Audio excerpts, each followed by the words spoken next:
ਗੁਰੂ ਵਾਹਿਗੁਰੂ ਸਾਹਿਬ ਜੀ। ਵਾਹਿਗੁਰੂ ਵਾਹਿਗੁਰੂ ਸਾਹਿਬ ਜੀ। ਆਸਾ ਮਹਲਾ ਪੰਜਵਾ। गुण अवगुण म्यो मेरो कछ ना विचारो। न देखियो रूप रंग शिंगारो। चज आचार किछ विद नहीं जानी। बाह पकड़ प्रिय से जयानी। सुनबो सकी कंत हमारो किया लोक समाना। कर मस्तक तार रखियो कर अपना। क्या जाने एहो लोक अजाना रहा। सुहाग हमारो अब हुण सोयो। कंत मिलियो मेरो सब दुख जोयो। आगन मेरे शोभा चंद। निस्वासुर प्रसंग आनंद। वस्त्र हमारे रंग चलोल। सगले अपर्ण शोभा कंठ फूल। प्रिय पेकी दृष्ट पाए सगल निदान।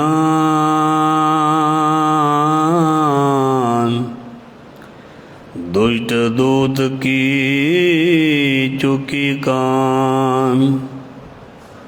सद खुशियाँ सदा रंग माने। नवनिध नाम ग्रह मह त्रिपताने। कहो नानक जो प्रै सिंगारी। थिर सुहागन संग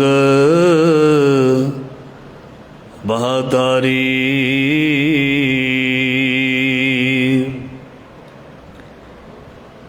इन्हीं की कृपा के सजे हम हैं।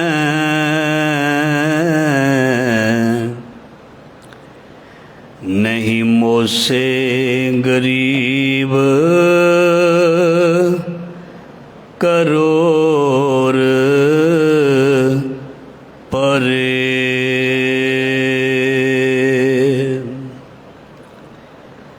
जुद जितै नहीं के प्रसाद। इन्हीं के प्रसाद सुदान करे।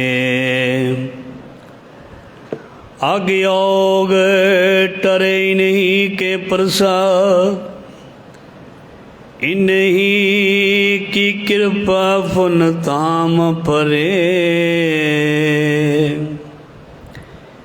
इन्हीं के प्रसाद सो विद्यालयी। इन्हीं की कृपा सब शत्रु मरे। ठाड़ पयो मैं जोर कर। बचन कहाँ सिर न्याय। पंथ चले तब जगत में। जब तुम करो सहाय। ज़ारा ज़हूर हाजरा हजूर सर्व कला भरपूर समर्थ गुरु। लोक परलोक दे रखियक भगत वशल ज्ञान दे सागर। गुरुआं दे गुरु बख्शिंद पिता। जोत रूप दे विच गुरु रूप दे विच धन धन श्री गुरु ग्रंथ साहिब महाराज जी की पावन पवित्र गोद हजूरी दे विच गुर शब्द दे नाल जुड़ बैठी जुड़ रही साध संगत जी। आप सब धनता दे योग बड़ भागे हो। गुरु साहब ने मेहर की है। ਜੀਵਨ ਦਿੱਤਾ ਮਹਾਰਾਜ ਜੀ। ਆਪ ਜੀ ਨੇ ਤੰਦਰੁਸਤੀ ਬਖਸ਼ੀ ਹੈ, ਉਦਮ ਇਸ਼ਨਾਨ ਬਖਸ਼ਿਆ।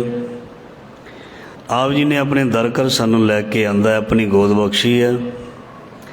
ਮਿਹਰ ਕਰੋ ਮਹਾਰਾਜ ਜੀ, ਆਪਣੀ ਗੋਦ ਦਾ ਨਿੱਘਾ ਆਨੰਦ ਪਿਆਰ ਅਸੀਸ ਬਖਸ਼ੋ। ਐਸੀ ਮਿਹਰ ਕਰੋ, ਐਸੀ ਅਸੀਸ ਦਿਓ, ਦਿਓ ਸੱਜਣੇ ਅਸੀਸੜੀਆਂ ਜੋ ਹੋਵੇ ਸਾਹਿਬ ਸਿਓ ਮੇਲ। ਸਾਹਿਬ ਨਾਲ ਮੇਲ ਹੋ ਜਾਏ, ਸਾਹਿਬ ਦੇ ਨਾਲ ਮਨ ਲੱਗ ਜਾਏ, ਸਾਹਿਬ ਦੇ ਬਾਰੇ ਪਤਾ ਚੱਲ ਜਾਏ, ਸਾਹਿਬ ਦੇ ਕੋਲ ਜਾ ਬੈਠੀਏ, ਸਾਹਿਬ ਨੂੰ ਪਾ ਲਈਏ, ਸਾਹਿਬ ਨੂੰ ਰਝਾ ਲਈਏ, ਸਾਹਿਬ ਨੂੰ ਮਨਾ ਲਈਏ। ਸਾਹਿਬ ਦੀ ਮਿਹਰ ਬਖਸ਼ਿਸ਼ ਕੀ ਕਿਰਪਾ ਦੇ ਪਾਤਰ ਬਣ ਜਾਈਏ। ਐਸੀ ਮਿਹਰ ਕਰੋ, ऐसी कृपा करो, ऐसी बख्शिश करो मेहरबान, ऐसी मेहर करो। मेहरबान मेहरबान साहिब मेहरबान, साहिब मेरा मेहरबान जी सगल को दे दान। सो मेहरां दे साईं हमेशा मेहर करन दे लई तत्पर ने। सो सानू महाराज जी ने अपने दर ते लै आंदा। असीं बहुत भागां वाले हाँ, बहुत ही कर्मां वाले हाँ। गुरु दे कोल रोज़ तुसीं सुणदे हो भागां वाले आउंदे ने, इहदे विच कोई शक नहीं है। संसार दे विच विचर के देखो, संसार नूं देख के देखो, संसार बहुत ज़्यादा कलप रहा, रो रहा, बहुत दुनिया परेशान है, बहुत दुनिया रोगी है, बहुत दुनिया इस तरह की कंडीशन च है भी मौत की इंतजार दे विच भी बैठी है।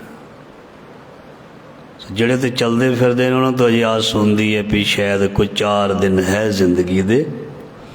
कईयों नूं पता लग जाता है भी हुण शरीर इजाजत नहीं दिंदा, मौत नज़दीक है।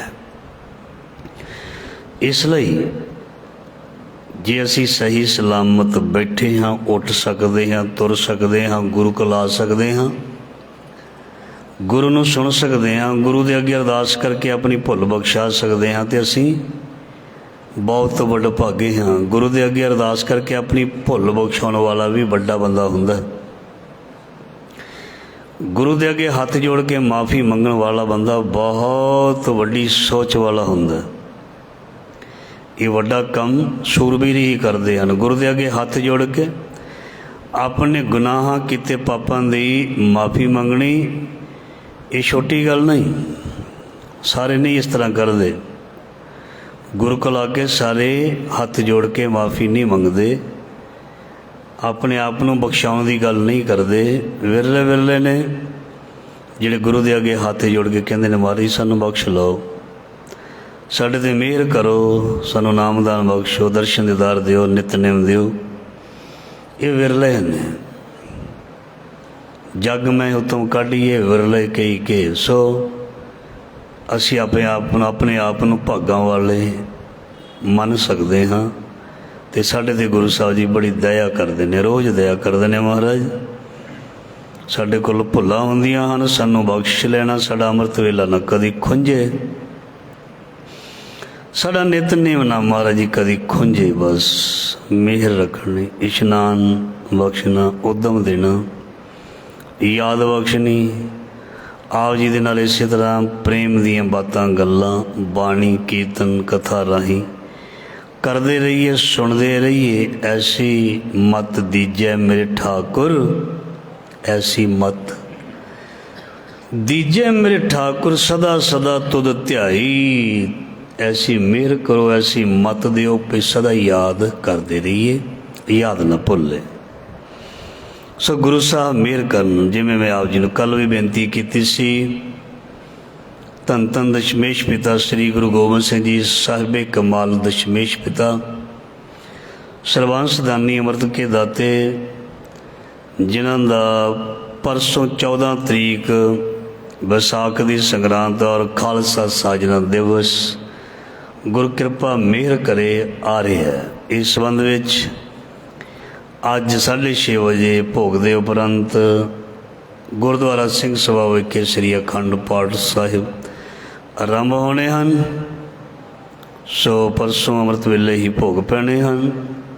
ਸੋ ਜ਼ਰੂਰ ਸੰਗਤਾਂ ਹਾਜ਼ਰੀਆਂ ਭਰੋ, ਗੁਰੂ ਦੀ ਬਾਣੀ ਸਰਵਣ ਕਰੋ, ਤਨ ਮਨ ਧਨ ਦੇ ਨਾਲ ਸੇਵਾ ਕਰਕੇ, ਜ਼ਰੂਰ ਤਿਲ ਫੁੱਲ ਭੇਟਾ ਕਰਕੇ, ਚਾਹ ਦੇ ਲੰਗਰਾਂ ਦੀ ਸੇਵਾ ਵਿੱਚ ਹਿੱਸਾ ਪਾ ਕੇ, ਦੁੱਧ ਦੀ ਸੇਵਾ ਕਰਕੇ ਜਾਂ ਪਾਠੀ ਸਿੰਘਾਂ ਦੇ ਪ੍ਰਸ਼ਾਦੇ ਦੀ ਸੇਵਾ ਕਰਕੇ, ਹੋਰ ਵੀ ਕੋਈ ਵੀ ਤਿਲ ਫੁੱਲ ਜੋ ਵੀ ਸਰਦਾ ਬਣਦਾ ਸਾਡਾ ਫਰਜ਼ ਬਣਦਾ। ਮੈਂ ਕੱਲ੍ਹ ਵੀ ਬੇਨਤੀ ਕੀਤੀ ਸੀ ਵੀ ਅਸਲੀ ਜਨਮ ਸਾਨੂੰ ਉਸ ਦਿਨ ਤੋਂ ਹੀ ਦੱਸਿਆ ਗਿਆ ਸਾਡਾ, ਜਿਸ ਦਿਨ ਸਾਨੂੰ ਕੇਸਗੜ੍ਹ ਸਾਹਿਬ ਦੀ ਧਰਤੀ ਤੋਂ ਪ੍ਰਗਟ ਕੀਤਾ। ਪ੍ਰਗਟਿਓ ਖਾਲਸਾ ਪਰਮਾਤਮਾ ਕੀ ਮੌਜ। ਉਸ ਪਰਮਾਤਮਾ ਦੀ ਮੌਜ ਦੇ ਨਾਲ ਖਾਲਸਾ ਪ੍ਰਗਟ ਹੋਇਆ ਅਤੇ ਅੱਜ ਖਾਲਸਾ ਸਾਰੀ ਦੁਨੀਆ ਦੇ ਵਿੱਚ ਗੁਰੂ ਦੇ ਸ਼ਬਦ ਰਾਹੀਂ, ਵਿਚਾਰ ਰਾਹੀਂ, ਗੁਰੂ ਗ੍ਰੰਥ ਸਾਹਿਬ ਜੀ ਦੀ ਬਾਣੀ ਰਾਹੀਂ ਰਾਜ ਕਰ ਰਿਹਾ। ਜਿਸ ਕੌਮ ਦੇ ਗ੍ਰੰਥ ਦੀ ਪਰਿਭਾਸ਼ਾ ਬਹੁਤ ਕਮਾਲ ਦੀ ਹੈ, ਉਹ ਕੌਮ ਵੱਡੀ ਹੁੰਦੀ ਹੈ, ਉਹਦਾ ਰਾਜ ਹੁੰਦਾ, ਸੱਚ ਦਾ ਰਾਜ। ਜਿਸ ਗ੍ਰੰਥ ਦੇ ਵਿੱਚੋਂ ਸਾਰਿਆਂ ਨੂੰ ਉਪਦੇਸ਼ ਸਾਂਝਾ ਜਾਏ, ਸਾਰੀ ਦੁਨੀਆ ਨੂੰ, ਜਿਸ ਗ੍ਰੰਥ ਨੂੰ ਸਾਰੀ ਦੁਨੀਆ ਪੜ੍ਹ ਸਕਦੀ ਹੋਵੇ, ਜਿਸ ਗ੍ਰੰਥ ਨੂੰ ਸਾਰੀ ਦੁਨੀਆ ਘਰ ਲਿਜਾ ਸਕਦੀ ਹੋਵੇ, ਜਿਸ ਗ੍ਰੰਥ ਨੂੰ ਹਰ ਬੰਦਾ ਬੜੇ ਮਾਣ ਸਤਿਕਾਰ ਦੇ ਨਾਲ ਆਪਣਾ ਬਣਾਉਣਾ ਚਾਹੇ ਬਣਾ ਸਕਦਾ। ਸੋ ਇਸ ਤਰ੍ਹਾਂ ਦਾ ਗ੍ਰੰਥ ਜਿਹੜਾ ਹੈ ਉਹ ਕੇਵਲ ਸ੍ਰੀ ਗੁਰੂ ਗ੍ਰੰਥ ਸਾਹਿਬ ਜੀ ਹੈ। ਸੋ ਇਸ ਲਈ ਮਹਾਰਾਜ ਜੀ ਨੇ ਜਿਹੜਾ ਪੰਥ ਵੀ ਚਲਾਇਆ ਉਹਨੂੰ ਕਹਿੰਦੇ ਨੇ ਠਾੜ ਭਇਓ ਮੈਂ ਜੋਰ ਕਰ, ਬਚਨ ਕਹਾਂ ਸਿਰ ਨਿਆਏ, ਪੰਥ ਚੱਲੇ ਤਬ ਜਗਤ ਮੈਂ, ਜਬ ਤੁਮ ਕਰੋ ਸਹਾਏ। ਗੁਰੂ ਗੋਬਿੰਦ ਸਿੰਘ ਦੁਆਰਾ ਇਹ ਜਿਹੜਾ ਕ੍ਰਾਂਤੀਕਾਰੀ ਕਾਰਜ ਹੈ, ਇਸ ਨੂੰ ਕਰਨਾ ਬਹੁਤ ਜ਼ਰੂਰੀ ਸੀ। ਸੋ ਉਸ ਕਰਕੇ ਹੀ ਅਸੀਂ ਅੱਜ ਸੰਤ ਵੀ ਹਾਂ, ਸਿਪਾਹੀ ਵੀ ਹਾਂ। ਸੰਤ ਦਾ ਮਤਲਬ ਸੁਭਾਅ, ਸੰਤ ਸੁਭਾਅ, ਚੰਗਾ ਸੁਭਾਅ, ਚੰਗੇ ਗੁਣ। ਜਿਹਦੇ ਵਿੱਚ ਚੰਗੇ ਗੁਣ, ਚੰਗਾ ਸੁਭਾਅ, ਉਹਨੂੰ ਕਹਿੰਦੇ ਨੇ ਸੰਤ ਸੁਭਾਅ, ਸਾਧੂ ਸੁਭਾਅ। ਅਤੇ ਸਿਪਾਹੀ ਉਸ ਨੂੰ ਕਹਿੰਦੇ ਨੇ ਜਿਹੜਾ ਆਪਣੇ ਅੰਦਰ ਪੰਜ ਜਿਹੜੇ ਬੈਠੇ ਨੇ ਉਹਨਾਂ ਨਾਲ ਲੜਦਾ, ਜਿਹੜਾ ਨੀਂਦ ਨਾਲ ਲੜ ਕੇ ਨੀਂਦ ਨੂੰ ਹਰਾ ਦਿੰਦਾ, ਆਲਸ ਨਾਲ ਲੜ ਕੇ ਆਲਸ ਨੂੰ ਹਰਾ ਦਿੰਦਾ, ਜਿਹੜਾ ਅੰਦਰ ਬੈਠੇ ਪੰਜਾਂ ਚੋਰਾਂ ਦੇ ਨਾਲ ਲੜ ਕੇ ਫਤਿਹ ਪ੍ਰਾਪਤ ਕਰ ਲੈਂਦਾ, ਉਹਨੂੰ ਅਸਲ ਦੇ ਵਿੱਚ ਸਿਪਾਹੀ ਕਹਿੰਦੇ ਨੇ। ਸਿਪਾਹੀ, ਸਿਪਾਹੀ ਦਾ ਮਤਲਬ ਹੁੰਦਾ ਵੀ ਉਸਨੇ ਉਹ ਸਿਕਿਉਰਿਟੀ ਗਾਰਡ ਹੈ, ਉਹਨੇ ਸਿਕਿਉਰਿਟੀ ਰੱਖਣੀ ਹੈ, ਰੱਖਿਆ ਕਰਨੀ। ਕਿਹਦੀ? ਆਪਣੀ ਵੀ। ਸਿਪਾਹੀ ਜਿਹੜੇ ਹੁੰਦੇ ਨੇ ਉਹਨਾਂ ਦੇ ਦੁਸ਼ਮਣ ਬਹੁਤ ਹੁੰਦੇ ਨੇ, ਕਿਉਂਕਿ ਉਹਨਾਂ ਨੇ ਕਾਨੂੰਨ ਦੀ ਉਲੰਘਣਾ ਕਰਨ ਵਾਲੇ ਨੂੰ ਫੜਨਾ, ਇਸ ਕਰਕੇ ਲੋਕ ਉਹਨਾਂ ਦੇ ਦੁਸ਼ਮਣ ਹੁੰਦੇ ਨੇ। ਉਹਨੇ ਆਪਣੀ ਵੀ ਰੱਖਿਆ ਕਰਨੀ ਅਤੇ ਉਸਨੇ ਪਬਲਿਕ ਨੂੰ ਵੀ ਸਰਵਿਸ ਦੇਣੀ ਹੈ, ਪਬਲਿਕ ਦੀ ਵੀ ਰੱਖਿਆ ਕਰਨੀ ਹੈ ਸਿਪਾਹੀ ਨੇ। ਅਤੇ ਸਿਪਾਹੀ ਦਾ ਮਤਲਬ ਇਹੀ ਹੈ ਵੀ ਆਪਣਾ ਵੀ ਖਿਆਲ ਰੱਖੇ ਅਤੇ ਦੂਸਰੇ ਦਾ ਵੀ ਖਿਆਲ ਰੱਖੇ, ਦੂਸਰੇ ਨੂੰ ਵੀ ਕੋਈ ਵੀ ਪਰੇਸ਼ਾਨੀ ਨਾ ਆਉਣ ਦੇਵੇ। ਗੁਰੂ ਗੋਬਿੰਦ ਸਿੰਘ ਮਹਾਰਾਜ ਜੀ ਨੇ ਐਸੇ ਸੰਤ ਅਤੇ ਸਿਪਾਹੀ ਬਣਾਏ ਨੇ, ਜਿਹੜਾ ਸਿਪਾਹੀ ਆਪਣਾ ਆਪ ਵਾਰ ਕੇ ਦੂਸਰੇ ਦੀ ਇੱਜ਼ਤ ਬਚਾ ਲੈਂਦਾ ਹੈ, ਦੂਸਰੇ ਨੂੰ ਹੱਕ ਦੇ ਦਿੰਦਾ ਹੈ, ਦੂਸਰੇ ਦੀ ਮਦਦ ਕਰ ਦਿੰਦਾ ਹੈ। ਗੁਰੂ ਗੋਬਿੰਦ ਸਿੰਘ ਮਹਾਰਾਜ ਜੀ ਦਾ ਬਣਾਇਆ ਸਿਪਾਹੀ ਐਸਾ। ਗੁਰੂ ਗੋਬਿੰਦ ਸਿੰਘ ਮਹਾਰਾਜ ਜੀ ਦਾ ਬਣਾਇਆ ਸੰਤ ਐਸਾ, ਜਾਂ ਗੁਰੂ ਗੋਬਿੰਦ ਸਿੰਘ ਮਹਾਰਾਜ ਜੀ ਨੂੰ ਅਸੀਂ ਸੰਤ ਸਿਪਾਹੀ ਵੀ ਕਹਿੰਦੇ ਹਾਂ, ਅਤੇ ਅੱਗੇ ਉਹਨਾਂ ਨੇ ਸੰਤ ਸਿਪਾਹੀ ਸਾਨੂੰ ਬਣਾਇਆ ਵੀ। ਸੰਤ ਦਾ ਮਤਲਬ ਆਪਣੇ ਆਪ ਨੂੰ ਜਿਸ ਨੇ ਉਸ ਅਕਾਲ ਪੁਰਖ ਦੇ ਵਿੱਚ ਲੀਨ ਕਰ ਲਿਆ, ਜਿਨ੍ਹਾਂ ਸਾਸ ਗਿਰਾਸ ਨਾ ਵਿਸਰੈ, ਹਰ ਨਾਮਾ ਮਨ ਮੰਦ ਧਨ ਸਈ, ਨਾਨਕਾ ਪੂਰਨ ਸੋਏ ਸੰਦ। ਉਹ ਪਰਮਾਤਮਾ ਦੇ ਨਾਲ ਪੂਰਨ ਤੌਰ 'ਤੇ ਜੁੜਿਆ ਹੋਇਆ, ਉਹ ਸ਼ਬਦ ਦੀ ਓਟ, ਸ਼ਬਦ ਦੀ ਟੇਕ ਆਸਰਾ ਲੈ ਕੇ ਸੰਸਾਰ ਦੇ ਵਿੱਚ ਚੱਲਦਾ ਔਰ ਆਪ ਵੀ ਉਸ ਵਿੱਦਿਆ ਨੂੰ ਗ੍ਰਹਿਣ ਕਰਦਾ ਅਤੇ ਦੂਸਰਿਆਂ ਨੂੰ ਵੀ ਉਹ ਵਿੱਦਿਆ ਸ਼ੇਅਰ ਕਰਦਾ, ਵੰਡਦਾ, ਜਿਸ ਨੂੰ ਨਾਮ ਬਾਣੀ ਗੁਰੂ ਦੀ ਬਖਸ਼ਿਸ਼ ਕਹਿੰਦੇ ਹਨ। ਉਹ ਆਪ ਵੀ ਉਸ ਨੂੰ ਛਕਦਾ ਅਤੇ ਅੱਗੇ ਵੀ ਉਹ ਛਕਾਉਂਦਾ ਹੈ। ਉਸ ਨੂੰ ਕਹਿੰਦੇ ਨੇ ਸਾਧ ਸੰਤ ਭਗਤ ਰੱਬ ਦਾ ਪਿਆਰਾ, ਜਿੰਝ ਵੀ ਕਹਿ ਸਕਦੇ ਹਾਂ ਦਇਆਵਾਨ, ਦਿਆਲੂ, ਧੌਲ ਧਰਮ ਦਇਆ ਕਾ ਪੂਤ। ਧਰਮੀ ਉਹੀ ਹੁੰਦਾ, ਧਰਮ ਉਹ ਕਮਾਉਂਦਾ ਜਿਹੜਾ ਦਇਆ ਭਾਵਨਾ ਵਾਲਾ ਹੁੰਦਾ। ਅਤੇ ਦਇਆ ਭਾਵਨਾ ਵਾਲੇ ਨੂੰ ਅਸੀਂ ਸਾਧੂ ਵੀ ਕਹਿ ਦਿੰਦੇ ਹਾਂ, ਭਗਤ ਵੀ ਕਹਿ ਦਿੰਦੇ ਹਾਂ, ਗੁਰਮੁਖ ਪਿਆਰਾ ਵੀ ਕਹਿ ਦਿੰਦੇ ਹਾਂ। ਸੋ ਗੁਰੂ ਗੋਬਿੰਦ ਸਿੰਘ ਮਹਾਰਾਜ ਜੀ ਨੇ ਸਾਨੂੰ ਸੰਤ ਵੀ ਬਣਾਇਆ ਅਤੇ ਸਿਪਾਹੀ ਵੀ ਬਣਾਇਆ। ਸੋ ਅਸੀਂ ਗੁਰੂ ਗੋਬਿੰਦ ਸਿੰਘ ਮਹਾਰਾਜ ਜੀ ਦੀਆਂ ਬਖਸ਼ਿਸ਼ਾਂ ਨੂੰ ਹਮੇਸ਼ਾ ਯਾਦ ਕਰਨਾ ਹੈ ਅਤੇ ਹਮੇਸ਼ਾ ਉਹਨਾਂ ਦੇ ਦੱਸੇ ਹੋਏ ਰਸਤੇ 'ਤੇ ਅਸੀਂ ਚੱਲਣਾ, ਹਮੇਸ਼ਾ ਬਾਣੀ ਦੇ ਨਾਲ ਜੁੜੇ ਰਹਿਣਾ। ਗੁਰੂ ਗੋਬਿੰਦ ਸਿੰਘ ਮਹਾਰਾਜ ਜੀ ਨੇ ਹਜ਼ੂਰ ਸਾਹਿਬ ਤੋਂ ਜਾਣ ਤੋਂ ਪਹਿਲਾਂ ਸਾਰਿਆਂ ਨੂੰ ਇਹ ਆਖਿਆ ਸੀ ਵੀ ਆਗਿਆ ਭਈ ਅਕਾਲ ਕੀ, ਭਾਵੇਂ ਇਹ ਦੋਹਰਾ ਲਿਖਿਆ ਹੋਇਆ ਪਰ ਗੁਰੂ ਦਾ ਹੁਕਮ ਹੈ। ਆਗਿਆ ਭਈ ਅਕਾਲ ਕੀ ਤਬੈ ਚੱਲਾਇਓ ਪੰਥ, ਸਭ ਸਿੱਖਣ ਕੋ ਹੁਕਮ ਹੈ। ਗੁਰੂ ਮਾਨਿਓ ਗ੍ਰੰਥ, ਗੁਰੂ ਗ੍ਰੰਥ ਜੀ ਮਾਨਿਓ ਪ੍ਰਗਟ ਗੁਰਾਂ ਕੀ ਦੇ। ਜੋ ਪ੍ਰਭ ਕੋ ਮਿਲ ਬੋ ਚਾਹੇ ਕੋਝ ਸ਼ਬਦ ਮਹਿਲੇ।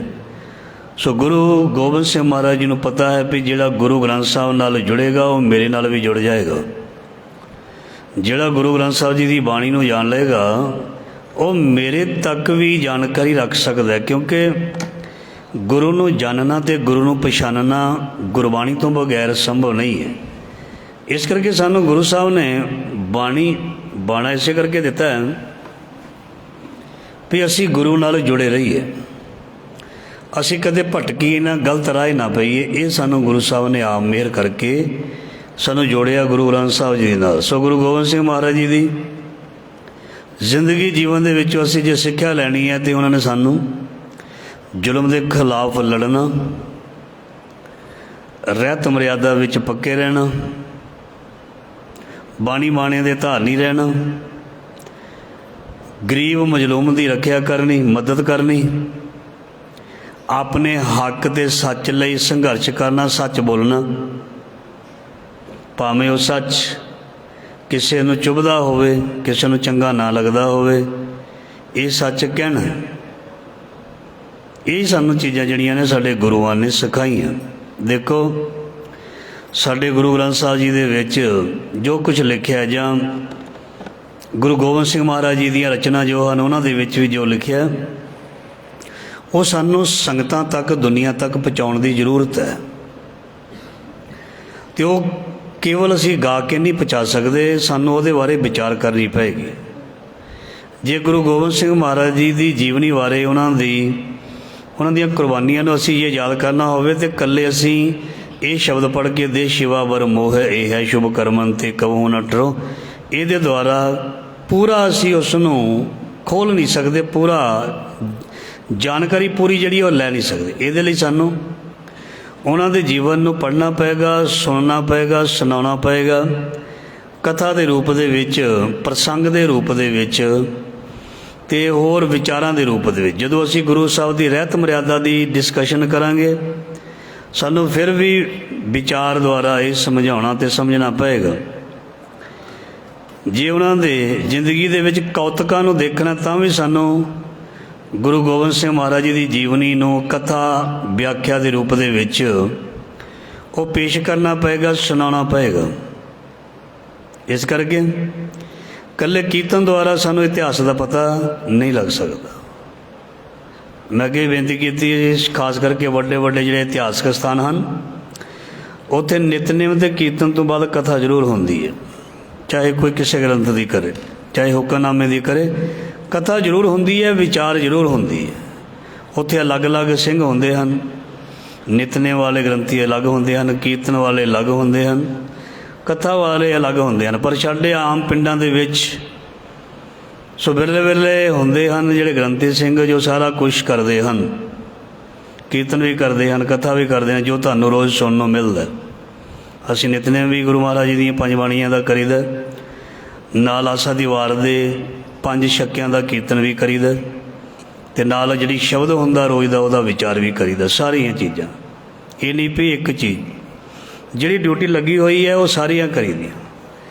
ਇਸ ਕਰਕੇ ਜਿਹੜੇ ਰੋਜ਼ ਆਉਂਦੇ ਨੇ ਉਹਨਾਂ ਨੂੰ ਪਤਾ ਹੈ ਵੀ ਗੁਰੂ ਘਰ ਦੇ ਵਿੱਚ ਕੀ ਨਿਤਨੇਮ ਹੁੰਦਾ, ਕੀ ਹੁੰਦਾ। ਸੋ ਇਸ ਕਰਕੇ ਜੋ ਸੁਣਦੇ ਹਨ ਉਹਨਾਂ ਨੂੰ ਸਮਝ ਵੀ ਲੱਗਦੀ ਹੈ। ਸੋ ਜੋ ਸੁਣਨਾ ਚਾਹੁੰਦੇ ਨੇ ਉਹਨਾਂ ਨੂੰ ਸਮਝ ਲੱਗਦੀ ਹੈ, ਜੋ ਸੁਣਨਾ ਨਾ ਚਾਹੁੰਦੇ ਹੋਣ ਉਹਨਾਂ ਨੂੰ ਕੋਈ ਸਮਝ ਨਹੀਂ ਲੱਗਦੀ। ਸੋ ਮੈਂ ਵਿਚਾਰ ਕਰ ਰਿਹਾ ਸੀ, ਕਿਉਂਕਿ ਗੁਰੂ ਗੋਬਿੰਦ ਸਿੰਘ ਮਹਾਰਾਜ ਜੀ ਦਾ ਖਾਲਸਾ ਸਾਜਨਾ ਦਿਵਸ ਹੈ, ਪਰਸੋਂ ਥੋੜ੍ਹੀ ਬਹੁਤੀ ਵਿਚਾਰ ਅੱਜ ਕਰਦੇ ਹਾਂ। ਬਾਕੀ ਅਸੀਂ ਜੋ ਗੁਰੂ ਗੋਬਿੰਦ ਸਿੰਘ ਮਹਾਰਾਜ ਜੀ ਨੇ ਵਿਸਾਖੀ ਵਾਲੇ ਦਿਨ ਕਾਰਜ ਕੀਤਾ ਸੀ ਉਹ ਅਸੀਂ ਪਰਸੋਂ ਨੂੰ ਭੋਗ 'ਤੇ ਜ਼ਰੂਰ ਸਾਂਝ ਪਾਵਾਂਗੇ। ਸੋ ਗੁਰੂ ਸਾਹਿਬ ਮਿਹਰ ਕਰਨ, ਦਇਆ ਕਰਨ। ਸੋ ਅੱਜ ਦੇ ਲੜੀਵਾਰ ਸ਼ਬਦ ਦੀ ਜਿਹੜੀ ਵਿਚਾਰ ਹੈ ਉਹ ਵੀ ਆਪਾਂ ਆਪ ਨਾਲ ਸਾਂਝੀ ਕਰਨੀ ਹੈ, ਨਾਲ ਗੁਰੂ ਗੋਬਿੰਦ ਸਿੰਘ ਮਹਾਰਾਜ ਜੀ ਦੇ ਦਰਸ਼ਨ ਕਰਾਂਗੇ ਥੋੜ੍ਹੇ ਥੋੜ੍ਹੇ। ਅੱਜ ਦਾ ਸ਼ਬਦ ਅਸੀਂ ਸਰਵਣ ਕੀਤਾ ਆਸਾ ਮਹੱਲਾ 5ਵਾਂ, ਗੁਰੂ ਅਰਜਨ ਦੇਵ ਮਹਾਰਾਜ ਜੀ ਦਾ ਸ਼ਬਦ, ਸ਼੍ਰੀ ਗੁਰੂ ਗ੍ਰੰਥ ਸਾਹਿਬ ਜੀ ਦੇ ਅੰਗ 372 ਦੇ ਉੱਪਰ ਇਹ ਅੰਕਿਤ ਹੈ। ਮਹਾਰਾਜ ਜੀ ਦਾ ਫਰਮਾਨ ਹੈ, ਕਹਿੰਦੇ ਗੁਣ ਆਵ ਗੁਣ ਮੇਰੋ ਕਛ ਨਾ ਵਿਚਾਰੋ, ਨਹਿ ਦੇਖਿਓ ਰੂਪ ਰੰਗ ਸਿੰਗਾਰੋ।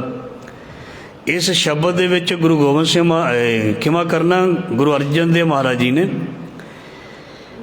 ਆਪਣੇ ਆਪ ਨੂੰ ਇੱਕ ਇਸਤਰੀ ਰੂਪ ਦੇ ਵਿੱਚ ਦੱਸ ਕੇ ਉਸ ਪਤੀ ਪਰਮਾਤਮਾ ਦੇ ਨਾਲ ਪ੍ਰੇਮ ਬਾਰੇ ਦੱਸਿਆ।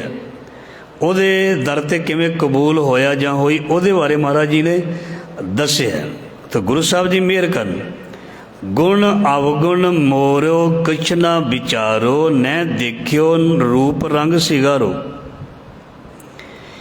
ਕਹਿੰਦੇ ਮੇਰੇ ਮਾਲਕ ਨੇ ਜਦੋਂ ਮੈਂ ਉਹਦਾ ਹੋਇਆ ਜਾਂ ਉਹਦੀ ਹੋਈ, ਉਸਨੇ ਮੈਨੂੰ ਜਦੋਂ ਅਪਣਾ ਲਿਆ,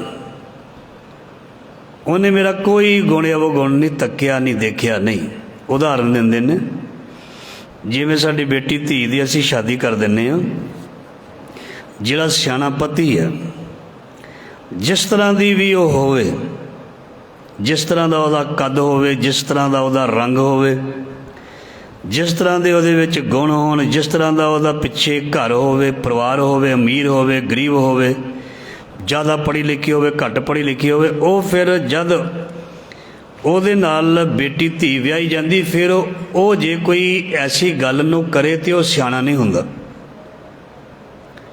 ਗੁਰੂ ਮਹਾਰਾਜ ਜੀ ਕਹਿੰਦੇ ਜਦੋਂ ਅਸੀਂ ਆਪਣੇ ਉਸ ਮਾਲਕ ਨਾਲ ਜੀਵ ਇਸਤਰੀ ਦੇ ਰੂਪ ਦੇ ਵਿੱਚ ਮੈਂ ਜੁੜ ਗਿਆ, ਮੈਂ ਉਹਦੇ ਦਰ 'ਤੇ ਚਲਾ ਗਿਆ, ਜਾਂ ਮੈਂ ਵਿਆਹਿਆ ਗਿਆ ਜਾਂ ਵਿਆਹੀ ਗਈ, ਮੇਰੀ ਕੋਈ ਵੀ ਉਸਨੇ ਪਿਛਲੀ ਜਿਹੜੀ ਜ਼ਿੰਦਗੀ ਦੀ ਕੋਈ ਵੀ ਚੀਜ਼ ਉਹਨੇ ਮੇਰਾ ਦੇਖਿਆ ਹੀ ਨਹੀਂ। ਉਹਨੇ ਸਿਰਫ ਇਹ ਦੇਖਿਆ ਵੀ ਇਹਦੇ ਨਾਲ ਮੇਰਾ ਰਿਸ਼ਤਾ ਬਹੁਤ ਗਹਿਰਾ।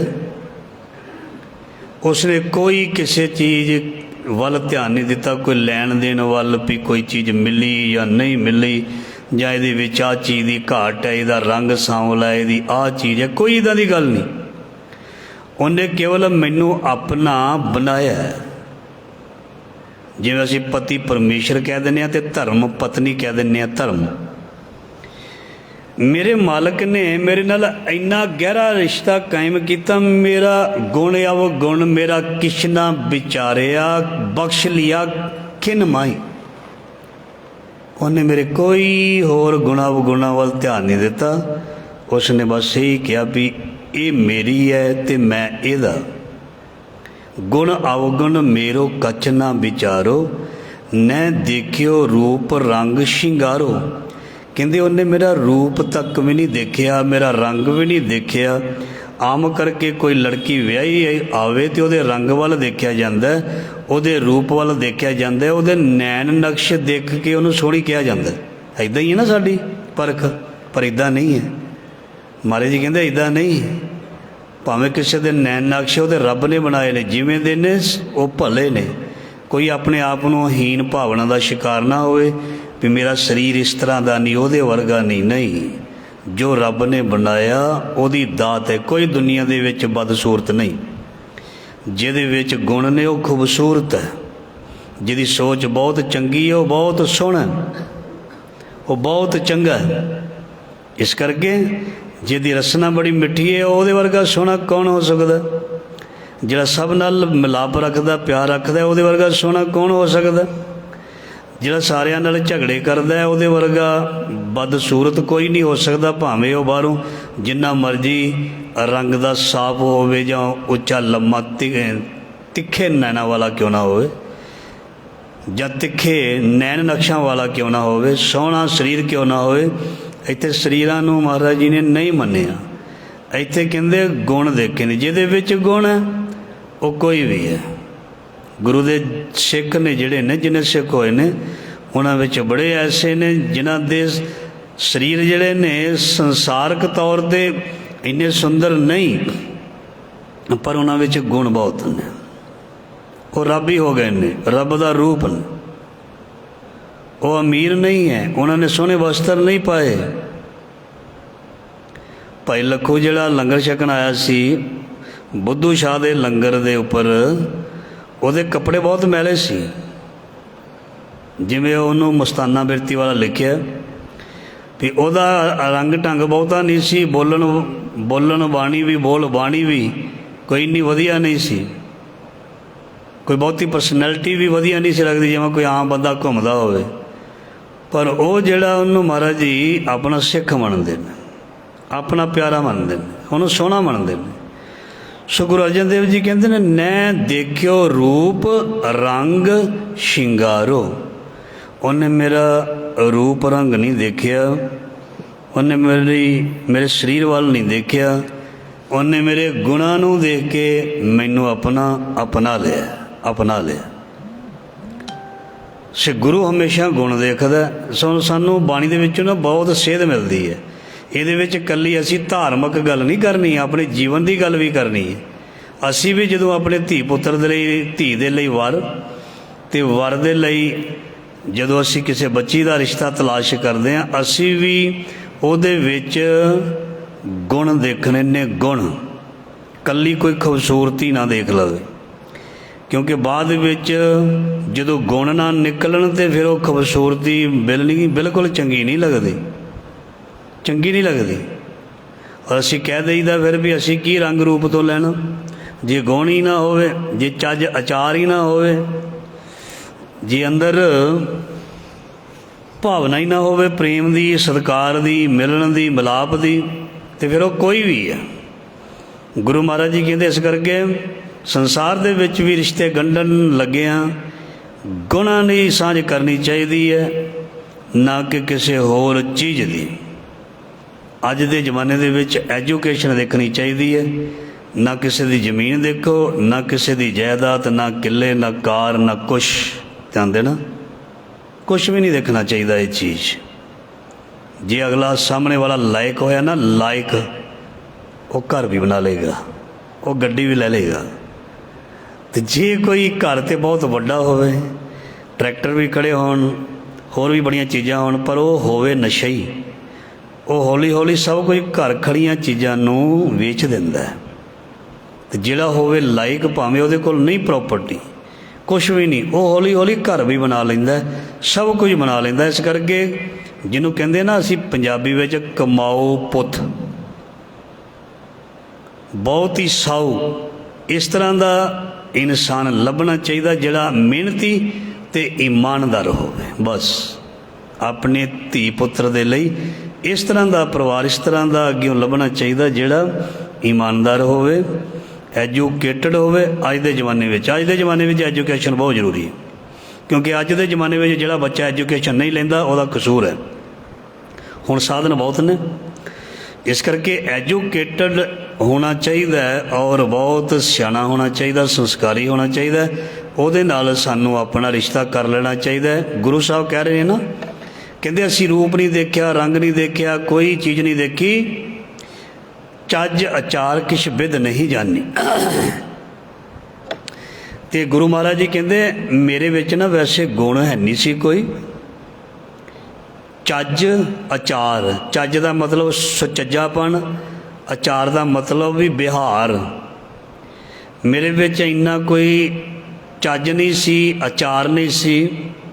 ਬਿਹਾਰ ਨਹੀਂ ਸੀ, ਕੋਈ ਮੈਨੂੰ ਤਰੀਕਾ ਢੰਗ ਨਹੀਂ ਸੀ ਆਉਂਦਾ ਵਸਣ ਵਾਲਾ।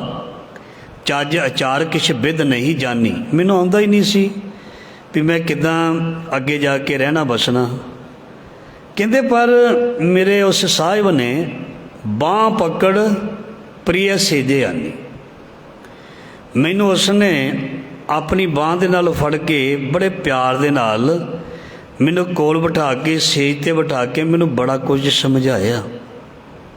ਸਿਆਣੇ ਲੋਕ ਸਮਝਾਉਂਦੇ ਨੇ, ਜਦ ਸਾਡੇ ਘਰ ਬੱਚੀ ਆਉਂਦੀ ਹੈ, ਧੀ ਜਿਹੜੀ ਹੈ ਨੂੰਹ ਬਣ ਕੇ, ਉਹ ਸਾਡੀ ਧੀ ਹੁੰਦੀ ਹੈ, ਕਈਆਂ ਨੂੰ ਨਹੀਂ ਕੁਛ ਆਉਂਦਾ, ਉਹਨੂੰ ਫਿਰ ਸਮਝਾਉਣਾ ਵੀ ਪੈਂਦਾ। ਮਹਾਰਾਜ ਜੀ ਕਹਿੰਦੇ ਮੈਂ ਸੀ ਜੀਵ ਇਸਤਰੀ ਦੇ ਰੂਪ, ਮੇਰੀ ਬਾਂਹ ਫੜ ਕੇ ਮੈਨੂੰ ਲੈ ਗਿਆ ਮੇਰਾ ਮਾਲਕ, ਮੇਰਾ ਪਤੀ ਪਰਮਾਤਮਾ। ਬਾਂਹ ਪਕੜ ਪ੍ਰਿਯ ਸੇਜੇ ਆਨੀ, ਉਹਨੇ ਮੈਨੂੰ ਸਮਝਾ ਦਿੱਤਾ ਵੀ ਆਹ ਮੇਰਾ ਘਰ ਹੈ, ਇਹ ਮੇਰੇ ਘਰ ਦੇ ਵਿੱਚ ਇੱਦਾਂ ਇੱਦਾਂ ਹੈ ਬਈ ਸਾਰੀ ਗੱਲਬਾਤ। ਫਲਾਣੇ ਦਾ ਸੁਭਾਅ ਇਸ ਤਰ੍ਹਾਂ ਦਾ, ਫਲਾਣੇ ਦਾ ਸੁਭਾਅ ਇਸ ਤਰ੍ਹਾਂ ਦਾ, ਫਲਾਣੇ ਦਾ ਕਾਲਾ, ਉਹਦਾ ਕੋਈ ਠੰਡਾ, ਆਹ ਚੀਜ਼ ਪਸੰਦ ਕਰਦਾ, ਇਹ ਆਹ ਚੀਜ਼ ਪਸੰਦ ਕਰਦਾ। ਮਤਲਬ ਵਸਣ ਦੇ ਤਰੀਕੇ ਮੇਰੇ ਮਾਲਕ ਨੇ ਮੈਨੂੰ ਦੱਸ ਦਿੱਤੇ।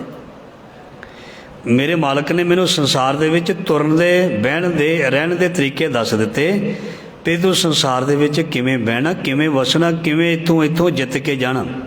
ਬਾਂਹ ਪਕੜ ਪ੍ਰਿਯ ਸੇਜੇ ਆਨੀ, ਮੈਨੂੰ ਆਪਣੇ ਕੋਲ ਬਿਠਾ ਕੇ ਮੈਨੂੰ ਸਾਰਾ ਕੁਝ ਉਹਨੇ ਸਮਝਾ ਦਿੱਤਾ, ਮੈਨੂੰ ਸਿਖਾ ਦਿੱਤਾ। ਤੇ ਮਹਾਰਾਜ ਜੀ ਗੁਰੂ ਅਰਜਨ ਦੇਵ ਜੀ ਅਗਲੀ ਪੰਕਤੀ 'ਚ ਫਰਮਾਨ ਕਰਦੇ, ਸੁਨਬੋ ਸਖੀ ਕੰਤ ਹਮਾਰੋ ਕੀ ਅਲੋਖ ਸਮਾਨੋ।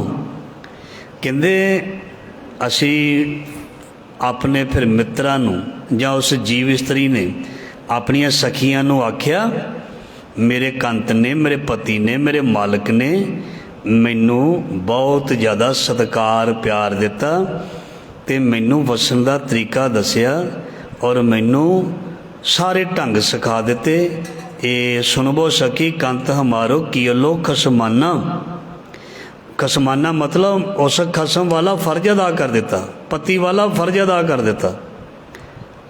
ਕਰ ਮਸਤਕ ਧਾਰ ਰਾਖਿਓ ਕਰੇ ਆਪਣਾ, ਕਿਆ ਜਾਣੇ ਇਹ ਲੋਕ ਅਜਾਨਾ। ਮਹਾਰਾਜ ਜੀ ਕਹਿੰਦੇ ਮੇਰੇ ਮੱਥੇ ਉੱਤੇ ਹੱਥ ਰੱਖ ਕੇ, ਮੇਰੇ ਸਿਰ ਉੱਤੇ ਹੱਥ ਰੱਖ ਕੇ ਸਮਰੱਥ ਗੁਰੂ ਸਿਰ ਹੱਥ ਧਰਿਓ, ਮੈਨੂੰ ਆਪਣਾ ਬਣਾ ਲਿਆ ਉਸਨੇ ਔਰ ਮੇਰੀ ਰੱਖਿਆ ਕਰਨ ਦੇ ਲਈ ਉਸਨੇ ਮੇਰੇ ਨਾਲ ਵਾਅਦਾ ਕੀਤਾ। ਮੈਨੂੰ ਮੇਰੀ ਰੱਖਿਆ ਕਰਨ ਦੇ ਲਈ ਮੇਰੇ ਮਾਲਕ ਨੇ ਮੇਰੇ ਨਾਲ ਵਾਅਦਾ ਕੀਤਾ, ਕਰ ਮਸਤਕ ਧਾਰ ਰਾਖਿਓ ਕਰੇ ਆਪਣਾ, ਕਿਆ ਜਾਣੇ ਇਹ ਲੋਕ ਅਜਾਨਾ। ਸੋ ਦੁਨੀਆ ਨੂੰ ਕੀ ਪਤਾ ਵੀ ਮੇਰਾ ਉਹਦੇ ਨਾਲ ਕੀ ਵਾਸਤਾ ਹੈ, ਕੀ ਰਿਸ਼ਤਾ ਹੈ, ਕੀ ਪ੍ਰੇਮ ਹੈ। ਮੇਰਾ ਮੇਰੇ ਮਾਲਕ ਦੇ ਨਾਲ ਕੀ ਰਿਸ਼ਤਾ ਹੈ, ਕੀ ਪ੍ਰੇਮ ਹੈ, ਉਹ ਜਾਣਦਾ ਜਾਂ ਮੈਂ ਜਾਣਦਾ, ਅਸੀਂ ਦੋਵੇਂ ਜਾਣਦੇ ਹਾਂ। ਪਤੀ ਪਤਨੀ ਦਾ ਪ੍ਰੇਮ ਜਿਹੜਾ ਦੂਜਾ ਕੋਈ ਨਹੀਂ ਜਾਣ ਸਕਦਾ, ਉਹ ਦੋਨੇ ਆਪਸ ਵਿੱਚ ਜਾਣਦੇ ਹਨ। ਅਤੇ ਗੁਰੂ ਅਰਜਨ ਦੇਵ ਜੀ ਕਹਿੰਦੇ ਮੇਰਾ ਮਾਲਕ ਦੇ ਨਾਲ ਕੀ ਰਿਸ਼ਤਾ ਹੈ, ਇਹ ਹੋਰ ਕੋਈ ਨਹੀਂ ਜਾਣ ਸਕਦਾ, ਅਸੀਂ ਦੋਵੇਂ ਜਾਣਦੇ ਹਾਂ, ਅਸੀਂ ਦੋਵੇਂ ਇੱਕ ਦੂਜੇ ਨੂੰ ਜਾਣਦੇ ਹਾਂ। ਸੁਹਾਗ ਹਮਾਰੋ ਅਬ ਹੁਣ ਸੋਹਿਓ। ਕਹਿੰਦੇ ਮੈਨੂੰ ਮੇਰਾ ਮਾਲਕ ਹੋਣ ਮੈਨੂੰ ਰੋਜ਼ ਬਹੁਤ ਚੰਗਾ ਲੱਗਦਾ, ਮੇਰਾ ਪਤੀ ਬਹੁਤ ਚੰਗਾ ਲੱਗਦਾ, ਕਿਉਂਕਿ ਉਹ ਮੈਨੂੰ ਬਹੁਤ ਸਤਿਕਾਰ ਅਤੇ ਪਿਆਰ ਬਖਸ਼ਦਾ, ਇੱਜ਼ਤ ਅਤੇ ਮਾਣ ਬਖਸ਼ਦਾ। ਇਸ ਕਰਕੇ ਸੁਹਾਗ ਹਮਾਰੋ ਅਬ ਹੁਣ ਸੋਹਿਓ। ਸੋਹਿਓ ਮਤਲਬ ਚੰਗਾ ਲੱਗਣ ਲੱਗ ਪਿਆ। ਜਦੋਂ ਕੋਈ ਸਾਡੀ ਸਿਫਤ ਕਰੇ, ਸਾਨੂੰ ਕੋਈ ਸ਼ਾਬਾਸ਼ ਦੇਵੇ, ਸਾਨੂੰ ਉਹ ਚੰਗਾ ਲੱਗਦਾ। ਅਤੇ ਸ਼ਾਬਾਸ਼ ਤਾਂ ਮਿਲਦੀ ਹੈ ਜੇ ਕਿਸੇ ਵਿੱਚ ਗੁਣ ਹੋਣ। ਜੇ ਕਿਸੇ ਵਿੱਚ ਗੁਣ ਨਾ ਹੋਣ, ਜੇ ਕਿਸੇ ਵਿੱਚ ਸੇਵਾ ਭਾਵਨਾ ਨਾ ਹੋਵੇ, ਜੇ ਕਿਸੇ ਵਿੱਚ ਸੰਸਾਰ ਵਿੱਚ ਚੱਲਣ ਦਾ ਚੱਜ ਨਾ ਹੋਵੇ, ਉਹਨੂੰ ਸ਼ਾਬਾਸ਼ ਨਹੀਂ ਮਿਲਦੀ, ਉਹਨੂੰ ਨਹੀਂ ਮਿਲਦੀ। ਚਾਹੇ ਸੰਸਾਰ ਦੇ ਵਿੱਚ ਹੈ, ਚਾਹੇ ਗੁਰਮਤ ਅਨੁਸਾਰ ਇਸ ਧਾਰਮਿਕ ਲਾਈਨ ਦੇ ਵਿੱਚ ਹੈ, ਦੋਵੇਂ ਪਾਸੇ। ਜੇ ਕਿਸੇ ਦੇ ਵਿੱਚ ਗੁਣ ਹੋਣਗੇ, ਉਹਨੂੰ ਗੁਰੂ ਤੋਂ ਔਰ ਸੰਸਾਰ ਤੋਂ, ਦੋਨਾਂ ਤੋਂ ਹੀ ਮਹਾਰਾਜ ਜੀ ਕਹਿੰਦੇ ਸ਼ਾਬਾਸ਼ ਮਿਲੇਗੀ। ਇਹ ਲੋਕ ਸੁਖੀਏ ਪਰਲੋਕ ਸੁਹੇਲੇ, ਨਾਨਕ ਹਰਿ ਪ੍ਰਭ ਆਪੇ ਮਿਲੇ। ਉਹਨਾਂ ਨੂੰ ਦੋਨੇ ਪਾਸਿਓਂ, ਸਾਰੇ ਪਾਸਿਓਂ ਠੰਡੀ ਹਵਾ ਹੁੰਦੀ ਹੈ। ਉਹ ਸਾਰੇ ਪਾਸਿਓਂ ਹੀ ਜੀਵ ਇਸਤਰੀ, ਜੀਵ ਆਤਮਾ ਮਤਲਬ ਸ਼ੋਭਾ ਖੱਟਦੀ ਹੈ। ਗੁਣਾ ਕਰਕੇ ਸ਼ੋਭਾ ਮਿਲਦੀ ਹੈ, ਅਵਗੁਣਾ ਕਰਕੇ ਜਿਹੜੀ ਉਹ ਫਟਕਾਰ ਮਿਲਦੀ ਹੈ। ਇਹ ਬਾਬੇ ਨਾਨਕ ਦੇ ਦਰਬਾਰ ਤੋਂ ਵੀ ਅਤੇ ਸੰਸਾਰ ਦੇ ਵਿੱਚ ਜਿਹੜਾ ਸੰਸਾਰ ਵਿੱਚ ਆਪਣੇ ਫਰਜ਼ ਨਹੀਂ ਚੰਗੀ ਤਰ੍ਹਾਂ ਨਿਭਾਉਂਦਾ, ਉਹਨੂੰ ਵੀ ਸੰਸਾਰ ਦੇ ਵਿੱਚੋਂ ਸਤਿਕਾਰ ਨਹੀਂ, ਰਿਸਪੈਕਟ ਨਹੀਂ ਮਿਲਦੀ। ਅਤੇ ਜੇ ਗੁਰੂ ਦੀ ਬਾਣੀ ਨੂੰ ਕੋਈ ਮੰਨ ਕੇ ਨਹੀਂ ਚੱਲਦਾ, ਕੋਈ ਵੀ ਹੋਵੇ, ਉਸ ਨੂੰ ਗੁਰੂ ਵੱਲੋਂ ਸਤਿਕਾਰ ਅਤੇ ਰਿਸਪੈਕਟ ਨਹੀਂ ਮਿਲਦੀ। ਕੰਤ ਮਿਲਿਓ ਮੇਰੋ ਸਭ ਦੁੱਖ ਜੋਹਿਓ। ਸੋ ਜਦੋਂ ਦਾ ਮੈਨੂੰ ਉਹ ਮਿਲ ਗਿਆ, ਮੇਰੇ ਸਾਰੇ ਰੋਗਾਂ ਨੂੰ ਉਸ ਨੇ ਖਤਮ ਕਰ ਦਿੱਤਾ, ਕਿਉਂਕਿ ਉਹ ਮੇਰਾ ਖਿਆਲ ਰੱਖਦਾ, ਉਹ ਮੇਰਾ ਖਿਆਲ ਰੱਖਦਾ। ਜਦੋਂ ਦਾ ਮੈਂ ਉਸ ਦਾ ਹੋਇਆ ਜਾਂ ਹੋਈ ਹਾਂ, ਜਦੋਂ ਦਾ ਮੈਨੂੰ ਪਤੀ ਪਰਮੇਸ਼ਰ ਮਿਲਿਆ, ਮਹਾਰਾਜ ਜੀ ਕਹਿੰਦੇ ਉਦੋਂ ਤੋਂ ਮੇਰਾ ਉਹਦੇ ਨਾਲ ਬੜਾ ਗਹਿਰਾ ਨਾਤਾ ਬਣ ਗਿਆ। ਇਸ ਕਰਕੇ ਉਹ ਮੇਰਾ ਬਹੁਤ ਖਿਆਲ ਰੱਖਦਾ। ਆਂਗਣ ਮੇਰੇ ਸੋਭਾ ਚੰਦ, ਮੇਰੇ ਵਿਹੜੇ ਵਿੱਚ ਇੱਦਾਂ ਲੱਗਦਾ ਜਿਵੇਂ ਪੁੰਨਿਆਂ ਦਾ ਚੰਦ ਕਹਿ ਦਈਏ, ਖੁਸ਼ੀ ਦਾ ਇਜ਼ਹਾਰ। ਕਹਿੰਦੇ ਆਂਗਣ ਮੇਰੇ ਸੋਭਾ ਚੰਦ। ਆਂਗਣ ਦਾ ਮਤਲਬ ਹੁੰਦਾ ਵਿਹੜਾ, ਅਤੇ ਚੰਦ ਦਾ ਮਤਲਬ ਹੁੰਦਾ ਵੀ ਚੰਦਰਮਾ, ਚੰਦ ਚੜ੍ਹ ਗਿਆ। ਕਹਿੰਦੇ ਇੱਦਾਂ ਲੱਗਦਾ ਉਹਨੂੰ ਮਿਲ ਕੇ ਮੇਰੇ ਵਿਹੜੇ ਵਿੱਚ ਖੁਸ਼ੀਆਂ ਦਾ ਚੰਨ ਚੜ੍ਹ ਗਿਆ, ਖੁਸ਼ੀਆਂ ਦਾ ਚੰਦਰਮਾ। ਨਿਸ ਬਾਸੁਰ ਪੈ ਸੰਗ ਆਨੰਦ। ਅਤੇ ਮੈਂ ਹੁਣ ਹਰ ਵੇਲੇ ਉਹਨੂੰ ਦੇਖ ਕੇ, ਉਹਦੇ ਦਰਸ਼ਨ ਕਰਕੇ ਮੈਂ ਪ੍ਰਸੰਨ ਰਹਿੰਦਾ ਹਾਂ ਜਾਂ ਰਹਿੰਦੀ ਹਾਂ। ਗੁਰੂ ਸਾਹਿਬ ਜੀ ਫਰਮਾਨ ਕਰਦੇ ਨੇ, ਬਸਤਰ ਹਮਾਰੇ ਰੰਗ ਚਲੂਲ। ਸੋ ਮੇਰਾ ਮਨ ਰੂਪੀ, ਹਿਰਦਾ ਰੂਪੀ ਕੱਪੜਾ ਜਿਹੜਾ ਉਹਦੇ ਨਾਮ ਦੇ ਰੰਗ ਦੇ ਨਾਲ ਰੰਗਿਆ ਗਿਆ ਹੈ। ਸਗਲ ਅਭਰਨ ਸ਼ੋਭਾ ਕੰਠ ਫੂਲ। ਅਤੇ ਉਹਦੇ ਬੋਲ, ਉਹਦੀ ਵਡਿਆਈ ਦਿੱਤੀ ਹੋਈ ਇੱਦਾਂ ਲੱਗਦੇ ਨੇ ਜਿਵੇਂ ਕਿਸੇ ਨੂੰ ਸੋਹਣੇ ਗਹਿਣੇ ਬੜੇ ਕੀਮਤੀ ਲੱਗਦੇ ਨੇ। ਧਿਆਨ ਦੇਣਾ, ਜਿਵੇਂ ਕਿਸੇ ਨੂੰ ਗਹਿਣੇ ਬਹੁਤ ਚੰਗੇ ਲੱਗਦੇ ਨੇ, ਬਹੁਤ ਆਪਣੇ ਤਨ 'ਤੇ ਪਾਏ ਸੋਹਣੇ ਲੱਗਦੇ ਨੇ। ਅਤੇ ਗੁਰੂ ਮਹਾਰਾਜ ਜੀ ਕਹਿੰਦੇ ਜਦੋਂ ਮੇਰਾ ਉਹ ਮਾਲਕ ਪਤੀ ਮੈਨੂੰ ਖੁਸ਼ੀ ਦਿੰਦਾ ਹੈ ਨਾ, ਮੇਰੇ ਸਿਰ 'ਤੇ ਹੱਥ ਰੱਖਦਾ, ਮੈਨੂੰ ਆਪਣੇ ਗਲੇ ਨਾਲ ਲਾਉਂਦਾ ਹੈ, ਕੰਠ ਲਾਇਆ ਅਵਗੁਣ ਸਭ ਮਿਟੈ, ਅਤੇ ਮੈਨੂੰ ਇੱਦਾਂ ਲੱਗਦਾ ਜਿਵੇਂ ਬਹੁਤ ਕੀਮਤੀ, ਜਿਵੇਂ ਗਹਿਣੇ ਪਾਏ ਹੁੰਦੇ ਨਾ, ਉਹਦਾ ਬੰਦਾ ਮਹਿਸੂਸ ਕਰਦਾ ਨਾ, ਗਹਿਣੇ ਪਾ ਕੇ ਬਹੁਤ ਸੋਹਣਾ ਮਹਿਸੂਸ ਕਰਦਾ। ਖਾਸ ਕਰਕੇ ਇੱਕ ਲੇਡੀ, ਔਰਤ, ਜਦੋਂ ਉਹ ਗਹਿਣੇ ਪਾ ਕੇ ਬਾਹਰ ਨਿਕਲਦੀ ਹੈ ਅਤੇ ਫਿਰ ਉਹਦੇ ਚਾਅ ਦੀ ਕੋਈ ਹੱਦ ਨਹੀਂ ਹੁੰਦੀ। ਕਿਉਂਕਿ ਉਹ ਲੋਕਾਂ ਨੂੰ ਦੱਸਦੀ ਹੈ ਵੀ ਇਹ ਮੇਰੀ ਮਾਂ ਨੇ ਆਪਣੇ ਦਾਜ ਦਾ ਮੇਰੇ ਲਈ ਬਣਾ ਕੇ ਰੱਖਿਆ। ਇਹ ਕਾਂਟੇ ਇਹ ਉਸਨੇ ਆਪਣੀ ਪੇਟੀ ਵਿੱਚੋਂ ਮੇਰੀ ਉਹਦੀ ਨਿਸ਼ਾਨੀ ਹੈ, ਮੇਰੀ ਮਾਂ ਦੀ। ਮਾਂ ਭਾਵੇਂ ਚਲੀ ਜਾਏ, ਪਰ ਜਦ ਉਹਦੀ ਨਿਸ਼ਾਨੀ ਕੋਈ ਧੀ ਜਿਹੜੀ ਹੈ ਸੋਨੇ ਦੇ ਰੂਪ ਵਿੱਚ ਕੰਨ 'ਚ, ਗਲ 'ਚ ਪਾਉਂਦੀ ਹੈ ਨਾ, ਜੋ ਬਾਣੀ ਵਿੱਚ ਲਿਖਿਆ, ਮੈਂ ਉਹਦੀ ਵਿਚਾਰ ਕਰ ਰਿਹਾ। ਅਤੇ ਉਹ ਉਸ ਨੂੰ ਉਹਦੀ ਯਾਦ ਦਿਲਾਉਂਦੀ ਹੈ, ਅਤੇ ਉਹਨੂੰ ਉਹ ਗਹਿਣੇ ਬਹੁਤ ਕੀਮਤੀ ਲੱਗਦੇ ਨੇ, ਕਿਉਂਕਿ ਉਹਨੂੰ ਕਿਸੇ ਆਪਣੇ ਨੇੜਲੇ ਨੇ ਨਿਸ਼ਾਨੀ ਗਿਫਟ ਵਜੋਂ ਦਿੱਤੇ ਹੁੰਦੇ ਨੇ। ਗੁਰੂ ਅਰਜਨ ਦੇਵ ਜੀ ਆਖਰੀ ਪੰਕਤੀਆਂ ਵਿੱਚ ਫਰਮਾਨ ਕਰਦੇ ਆ ਭਈ ਸਗਲ ਅਭਰਨ ਦਾ ਮਤਲਬ ਆਭਰਨ, ਮਤਲਬ ਗਹਿਣੇ। ਸ਼ੋਭਾ ਕੰਠ ਫੂਲ। ਅਤੇ ਉਹ ਜਿਹੜੇ ਮੇਰੇ ਗੁਰੂ ਦੀ ਬਖਸ਼ਿਸ਼ ਜਾਂ ਸ਼ਾਬਾਸ਼ ਜਾਂ ਵਡਿਆਈ ਜਾਂ ਮਿਹਰ, ਮਾਨੋ ਇਸ ਤਰ੍ਹਾਂ ਜਿਵੇਂ ਬਹੁਤ ਕੀਮਤੀ ਗਹਿਣੇ ਮੈਂ ਕਿਸੇ ਦੇ ਦਿੱਤੇ ਹੋਏ ਜਾਂ ਆਪਣੇ ਵੀ ਖਰੀਦੇ ਹੋਏ ਕਹਿ ਸਕਦੇ ਹਾਂ, ਜਿਵੇਂ ਮੈਂ ਪਹਿਨ ਕੇ ਖੁਸ਼ੀ ਮਹਿਸੂਸ ਕਰਦਾ ਜਾਂ ਕਰਦੀ ਹਾਂ। ਮੈਨੂੰ ਗੁਰੂ ਦੇ ਵਚਨ ਇੰਨੇ ਬਹੁਤ ਜ਼ਿਆਦਾ ਕੀਮਤੀ ਲੱਗਦੇ ਨੇ। ਮੇਰੇ ਪਤੀ ਪਰਮੇਸ਼ਰ ਦੇ ਉਹ ਜਿਹੜੇ ਬੋਲ ਨੇ ਮੈਨੂੰ ਬਹੁਤ ਜ਼ਿਆਦਾ ਮਹਿੰਗੇ ਅਤੇ ਕੀਮਤੀ ਨੇ ਮੇਰੇ ਲਈ। ਪ੍ਰਿਆ ਪੇਖੀ ਦ੍ਰਿਸ਼ਟ ਪਾਏ ਸਗਲ ਨਿਦਾਨ। ਸੋ ਜਦੋਂ ਦਾ ਮੈਨੂੰ ਉਸ ਨੇ ਇਹ ਆਪਣਾ ਬਣਾਇਆ, ਮੈਨੂੰ ਬਖਸ਼ਿਸ਼ ਕੀਤੀ, ਮੈਨੂੰ ਉਹ ਪਿਆਰ ਕਰਦਾ, ਮੈਨੂੰ ਆਪਣਾ ਬਣਾ ਕੇ ਰੱਖਿਆ, ਉਦੋਂ ਦਾ ਮਹਾਰਾਜ ਜੀ ਕਹਿੰਦੇ ਪ੍ਰਿਆ ਪੇਖੀ ਦ੍ਰਿਸ਼ਟ ਪਾਏ ਸਗਲ ਨਿਧਾਨ। ਨਿਧਾਨ ਦਾ ਮਤਲਬ ਖਜ਼ਾਨਾ। ਮੈਨੂੰ ਇੱਦਾਂ ਲੱਗਦਾ ਮੈਂ ਦੁਨੀਆ ਦੇ ਸਾਰੇ ਹੀ ਖਜ਼ਾਨੇ ਪ੍ਰਾਪਤ ਕਰ ਲਏ ਹਨ। ਮੈਂ ਦੁਨੀਆ ਦੇ ਸਾਰੇ ਹੀ ਖਜ਼ਾਨੇ ਪ੍ਰਾਪਤ ਕਰ ਲਏ ਹਨ। ਜਿੰਨੇ ਸਾਡੇ ਪਰਿਵਾਰ ਦੇ ਜੀਅ ਹੁੰਦੇ ਨੇ, ਉਹ ਦੁਨੀਆ ਦੇ ਸਾਰੇ ਅਨਮੋਲ ਖਜ਼ਾਨਿਆਂ ਨਾਲੋਂ ਕੀਮਤੀ ਹੁੰਦੇ ਹਨ। ਦੁਸ਼ਟ ਦੂਤ ਕੀ ਚੂਕੀ ਕਾਨ। ਅਤੇ ਜਿਹੜੇ ਭੈੜੇ ਅੰਦਰ ਵਿਕਾਰ ਸੀ, ਮਹਾਰਾਜ ਜੀ ਕਹਿੰਦੇ ਉਹ ਮੇਰੇ ਉੱਤੇ ਹੁਣ ਜਿਹੜੇ ਅਟੈਕ ਕਰਨੋਂ ਹਟ ਗਏ ਜਾਂ ਤੁਹਾਡੇ 'ਤੇ ਅਟੈਕ ਕਰਨੋਂ ਹਟ ਜਾਣਗੇ। ਤੁਹਾਨੂੰ ਰੋਬ ਪਾਉਣਾ ਧੌਂਸ ਦੇਣੀ ਇਹ ਹਟ ਗਏ। ਸਦ ਖੁਸ਼ੀਆਂ ਸਦਾ ਰੰਗ ਮਾਣੇ, ਹੁਣ ਮੇਰਾ ਮਨ ਸਦਾ ਖੁਸ਼ੀਆਂ ਸਦਾ ਆਨੰਦ ਮਾਣਦਾ। ਨੌ ਨਿਧ ਨਾਮ ਗ੍ਰਹਿ ਮੈਂ ਤ੍ਰਿਪਤਾਨੇ, ਸੋ 9 ਖਜ਼ਾਨੇ ਜਿਹੜੇ ਨੇ ਨੌ ਨਿਧ ਅੰਮ੍ਰਿਤ ਪ੍ਰਭ ਕਾ ਨਾਮ। ਸੋ ਉਹ ਜਿਹੜੀਆਂ ਚੀਜ਼ਾਂ ਮੇਰੇ ਅੰਦਰੋਂ ਹੀ ਮੈਨੂੰ ਮਿਲ ਗਈਆਂ। ਕਹੋ ਨਾਨਕ ਜੋ ਪ੍ਰਿਆ ਸਿਗਾਰੀ, ਜਿਸ ਜੀਵ ਇਸਤਰੀ ਨੇ ਪ੍ਰਭੂ ਪਤੀ ਦੇ ਦੁਆਰਾ ਸੁੰਦਰ ਜੀਵਨ ਵਾਲਾ ਸ਼ਿੰਗਾਰ ਕੀਤਾ ਤੇ ਉਹਦਾ ਗ੍ਰਸਤੀ ਜੀਵਨ ਜਾਂ ਉਸ ਦਾ ਇਹ ਸੰਸਾਰਕ ਜੀਵਨ ਜਿਹੜਾ ਜੀ ਰਿਹਾ ਉਹ ਸੋਹਣਾ ਬਣ ਗਿਆ। ਥਿਰ ਸੁਹਾਗਣ ਸੰਗ ਪਧਾਰੀ, ਤੇ ਉਹ ਪ੍ਰਭੂ ਪਤੀ ਦੇ ਚਰਨਾਂ ਵਿੱਚ ਜੁੜ ਕੇ ਬੜੀ ਚੰਗੀ ਭਾਗਾਂ ਵਾਲੀ ਜੀਵ ਇਸਤਰੀ ਜਾਂ ਜੀਵ ਆਤਮਾ ਬਣ ਗਈ ਤੇ ਸਦਾ ਅਡੋਲ ਚਿਤ ਹੋ ਕੇ ਆਪਣਾ ਜੀਵਨ ਉਸਨੇ ਬਤੀਤ ਕਰਨਾ ਸ਼ੁਰੂ ਕੀਤਾ।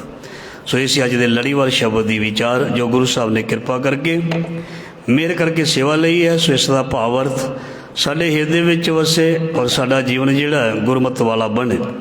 ਸੋ ਜਿਵੇਂ ਪਹਿਲਾਂ ਵੀ ਬੇਨਤੀ ਕਰ ਚੁੱਕਾ, ਪਰਸੋਂ ਖਾਲਸਾ ਸਾਜਨਾ ਦਿਵਸ ਵਿਸਾਖੀ ਜਾਂ ਵਿਸਾਖ ਦੀ ਸੰਗਰਾਂਦ ਦਾ ਪਵਿੱਤਰ ਦਿਹਾੜਾ ਹੈ। ਇਸ ਸੰਬੰਧ ਵਿੱਚ ਹੁਣ ਸ੍ਰੀ ਅਖੰਡ ਪਾਠ ਸਾਹਿਬ ਜੋ ਹਨ ਉਹ ਆਰੰਭ ਹੋਣੇ ਹਨ। ਅਰਦਾਸ ਬੇਨਤੀ ਹੋਣੀ ਹੈ। ਸੋ ਸਭ ਸੰਗਤ ਨੂੰ ਬੇਨਤੀ ਹੈ, ਗੁਰੂ ਦੀ ਬਾਣੀ ਸੁਣੋ, ਤਨ ਮਨ ਧਨ ਦੇ ਨਾਲ ਸੇਵਾ ਕਰੋ, ਗੁਰੂ ਦੀਆਂ ਖੁਸ਼ੀਆਂ ਪ੍ਰਾਪਤ ਕਰੋ। ਚਾਹ ਦੇ ਲੰਗਰਾਂ ਦੀ ਸੇਵਾ, ਦੁੱਧ ਦੀ ਸੇਵਾ ਜਾਂ ਹੋਰ ਵੀ ਕੋਈ ਪਾਠੀ ਸਿੰਘਾਂ ਨੂੰ ਲੰਗਰ ਛਕਾਉਣ ਦੀ ਸੇਵਾ ਜੇ ਕਿਸੇ ਨੇ ਕਰਨੀ ਹੈ ਤਾਂ ਬੜੇ ਚਾਅ ਦੇ ਨਾਲ, ਬੜੀ ਸ਼ਰਧਾ ਦੇ ਨਾਲ ਜ਼ਰੂਰ ਕਰੋ ਔਰ ਗੁਰੂ ਦੀਆਂ ਖੁਸ਼ੀਆਂ ਪ੍ਰਾਪਤ ਕਰੋ। ਗੁਰੂ ਗੋਬਿੰਦ ਸਿੰਘ ਮਹਾਰਾਜ ਜੀ ਦੇ ਉਹਨਾਂ ਨੇ ਸਾਨੂੰ ਆਪਣੇ ਧੀਆਂ ਪੁੱਤਰ ਬਣਾਇਆ। ਸੋ ਵਿਸਾਖੀ ਵਾਲੇ ਦਿਨ ਸੋ ਜੋ ਅਪ੍ਰੈਲ ਦੇ 13 ਅਪ੍ਰੈਲ ਨੂੰ ਖਾਸ ਕਰਕੇ ਉਹ ਦਿਨ 13 ਅਪ੍ਰੈਲ ਸੀ। ਸੋ 1699 ਨੂੰ ਸਾਨੂੰ ਪ੍ਰਗਟ ਕੀਤਾ ਉਸ ਕੇਸਗੜ੍ਹ ਸਾਹਿਬ ਦੀ ਧਰਤੀ ਤੋਂ ਸਾਡਾ ਜਨਮ ਹੋਇਆ, ਖਾਲਸੇ ਨੂੰ ਪ੍ਰਗਟ ਕੀਤਾ। ਸੋ ਉਸ ਦਿਨ ਤੋਂ ਹੀ ਗੁਰੂ ਗੋਬਿੰਦ ਸਿੰਘ ਜੀ ਸਾਡੇ ਪਿਤਾ, ਮਾਤਾ ਸਾਹਿਬ ਕੌਰ ਜੀ ਸਾਡੀ ਮਾਤਾ, ਅਤੇ ਅਨੰਦਪੁਰ ਸਾਹਿਬ ਦੇ ਅਸੀਂ ਵਾਸੀ ਅਤੇ ਕੇਸਗੜ੍ਹ ਸਾਹਿਬ ਦੀ ਧਰਤੀ ਦੀ ਸਾਡੀ ਪੈਦਾਇਸ਼ ਹੈ। ਸੋ ਉਸ ਦਿਨ ਨੂੰ ਅਸੀਂ ਬੜੇ ਸ਼ਰਧਾ ਪ੍ਰੇਮ ਦੇ ਨਾਲ, ਜਿਵੇਂ ਅਸੀਂ ਜਨਮ ਦਿਨ ਮਨਾਉਂਦੇ ਹਾਂ ਉਹਦੇ ਨਾਲ ਵੀ ਜ਼ਿਆਦਾ ਖੁਸ਼ੀਆਂ ਦੇ ਨਾਲ ਅਤੇ ਸ਼ਰਧਾ ਦੇ ਨਾਲ ਦਿਨ ਮਨਾਉਣਾ। ਜ਼ਰੂਰ ਹਾਜ਼ਰੀਆਂ ਭਰ ਕੇ ਤਨ ਮਨ ਧਨ ਦੇ ਨਾਲ ਸੇਵਾ ਕਰਕੇ ਗੁਰੂ ਦੀ ਖੁਸ਼ੀ ਪ੍ਰਾਪਤ ਕਰੋ। ਇੰਨੀ ਸੇਵਾ ਪ੍ਰਵਾਨ ਭੁੱਲਾਂ ਚੁੱਕਾਂ ਦੀ ਖਿਮਾ। ਵਾਹਿਗੁਰੂ ਜੀ ਕਾ ਖਾਲਸਾ, ਵਾਹਿਗੁਰੂ ਜੀ ਕੀ ਫਤਿਹ।